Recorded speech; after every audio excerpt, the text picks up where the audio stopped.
paid back to contractors because of lack of current account details for his remitters.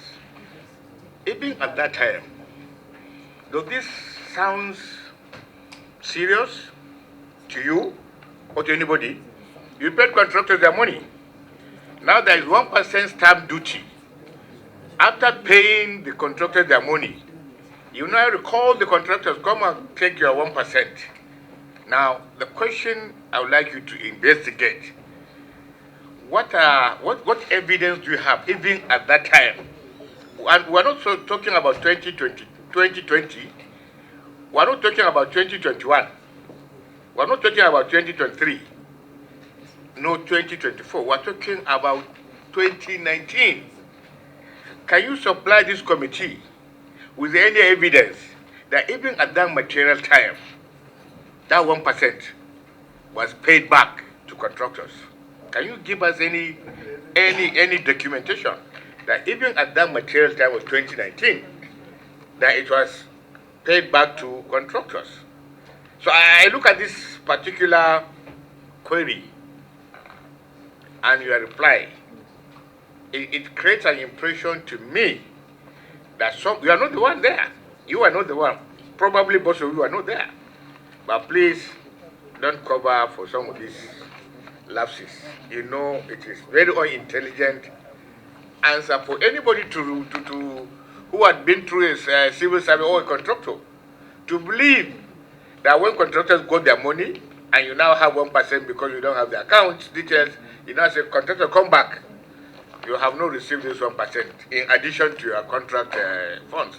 You know that is not acceptable. You know, when you are making those arguments, you are only making those arguments for to confirm all righteousness.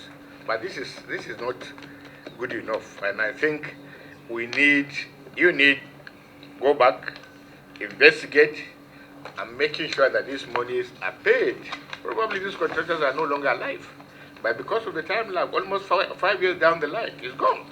So, but when you come before a committee of this nature and you try to make some of these deductions and building hypotheses about this, and you know, you can't even tell a secondary school student that this is the right answer what somebody is supposed to write. And it's not you. And I want you to also, while we're making this argument, I want you to also note it is not me, but it's my other colleague. So that at the end of the day, we get to where we want to go. We just want to correct things so that at least going forward, other people will now copy it and say, this is the right thing to be done. But this answer is not satisfactory. Thank you both. I also join my senior colleague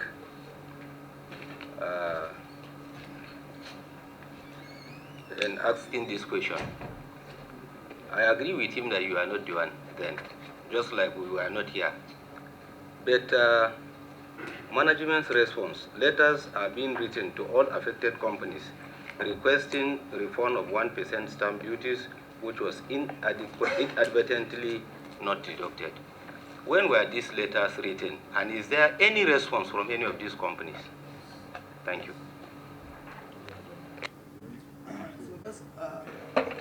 As a form of addendum to the issues, Mr. Permanent Secretary, what this committee would have expected as far as that issue is concerned is to say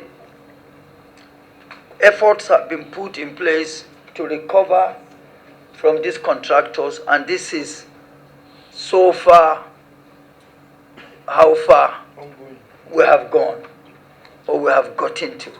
So that, I mean, we know that efforts are being put in place to recover back to public treasury, public funds that have been held by people, wrongly held by people. But all the same, we listen to you.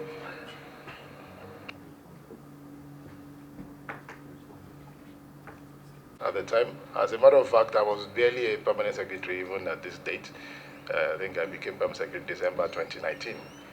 So And I'm sure even my predecessor that I took over from January this year was also not in this ministry as at that time. So I will even have to check the history to know who was the PAMSEC. I don't know. However, as we always say, government is a continuum. And when they say government is a continuum, actually the public service is that continuum. And so we do not, we can state the facts as they are, but we do not make excuses. When we get this type of query from you, we go back into the records and dig. We dig and we check, and as much as possible that the records are available, we will come back to you. We will not try to, make it malleable and say what is not there. Yes, sir. So we're not trying to make excuses for them. It is what we found. And by God's grace, and as the chairman was admonishing us earlier before we started, the whole purpose of this committee is to identify these gaps and to help government to close them. And we can say boldly that since that time and now, those gaps have been closed by improving on that DFMID system. So much so that as at now, if you are not able to make government deductions, then you cannot pay the contractor. That is the first thing you must be able to do. So that is already blocked. So what we are trying to do now is to find a way to recover those monies that were wrongly paid to those people. And like we stated, we have written to all of them. We have acknowledged copies. A few have responded. We forwarded to Office of the Auditor General of the Federation accordingly, and we chase up with them. And they cannot go anywhere because these are registered contractors. Worst case scenario, when it's next time for their payment, it will be, payments will be deducted, as due taxes or whatever the case may be. But this is the action that we have taken so far, and we, well, we don't pray for anybody to have died or their country to have folded up, but at least to the extent that they are still in existence, they cannot run away. Everything is linked together now, from FIRS to government payments, everything. Even if they don't do government businesses anymore, worst case scenario will report to FIRS and they will chase them up. Based on your own assessment, Yes, how soon do you think this money will be recovered?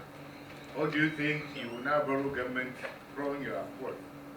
89 million? Yeah, okay. Yes, sir. How soon do you think this money could be actually assessed? Yes, sir.